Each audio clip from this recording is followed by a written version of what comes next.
My name is David Workley, and I have a passion for the impact of technology on the future of humanity. A few years ago, I started writing a book about a future time when human longevity had been extended so that people could live indefinitely, but the planet on which we live could not support that number of people. And so it was decided by a World Council that on the date of their 100th birthday, every individual would be put to sleep, and during the last 24 hours of their life, they would be able to relive the whole life from their birth right to the last days of their life in a virtual reality environment. And this virtual reality environment is broadcast so that people around the world could share that individual's life experience and have an opportunity to vote on who they believe that person's love of the life was.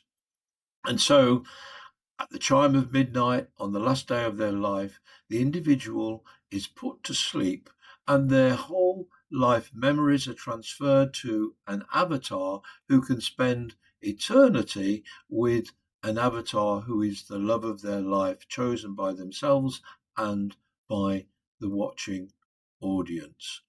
So, I wrote the first few chapters of this story, but I wasn't quite satisfied with the way that it was sounding. So when it became possible for AI to write narrative, I decided to see what AI could do. And so I used ChatGPT to write the first chapter of this story. And it turned out to be far better than what I had written.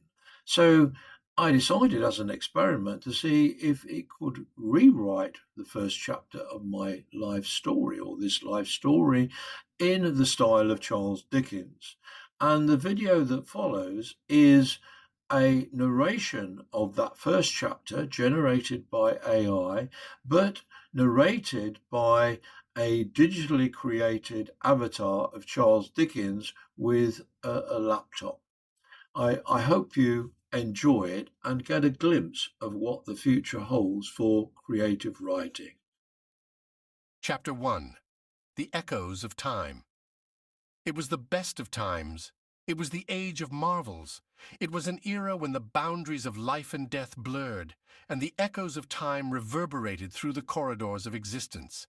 In the not-too-distant future, humanity had achieved remarkable advancements, yet clung to traditions that held the essence of their souls. In the sprawling metropolis of New London, where towering spires pierced the heavens, a peculiar practice had taken root. As the clock struck midnight on their 100th birthday, every resident would be lulled into a deep slumber, their minds transported to a realm where memories danced with the vividness of reality. This was their last day, a cherished tradition that had become a rite of passage. On the outskirts of the city, nestled amidst a grove of ancient trees, stood a quaint cottage. Its time-worn facade whispered tales of generations past. Inside, an old man named Arthur Pendleton, with his silvered hair and weathered hands, prepared himself for the momentous occasion. The room was adorned with sepia-tinted photographs, each capturing fragments of a life well lived. Arthur glanced at the timepiece on the mantelpiece, its hands creeping towards midnight. The anticipation mingled with a hint of trepidation.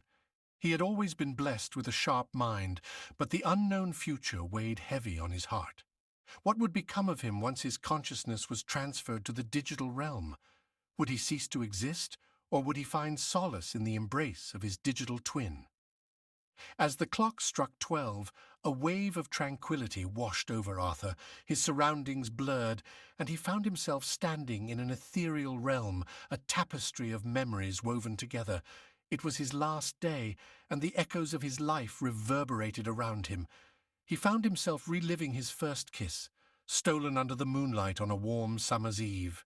The sensation of Alicia's lips pressed against his, the world fading away as their love bloomed anew. He experienced the thrill of his first flight, soaring through the sky like a bird, the wind caressing his face.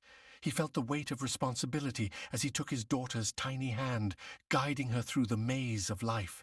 The memories cascaded through Arthur's mind, each one etching itself deeper into his soul.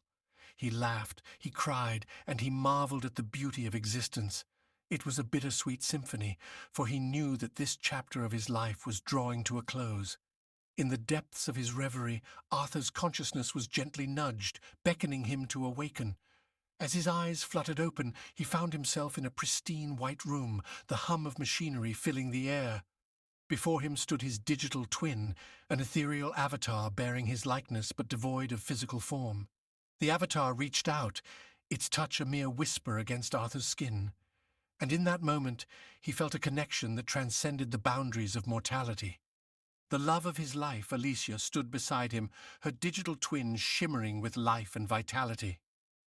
"Arthur," the digital Alicia said, her voice a gentle melody, "we are together for eternity now. Our memories, our love will never fade." Arthur gazed into her eyes, a tear slipping down his cheek.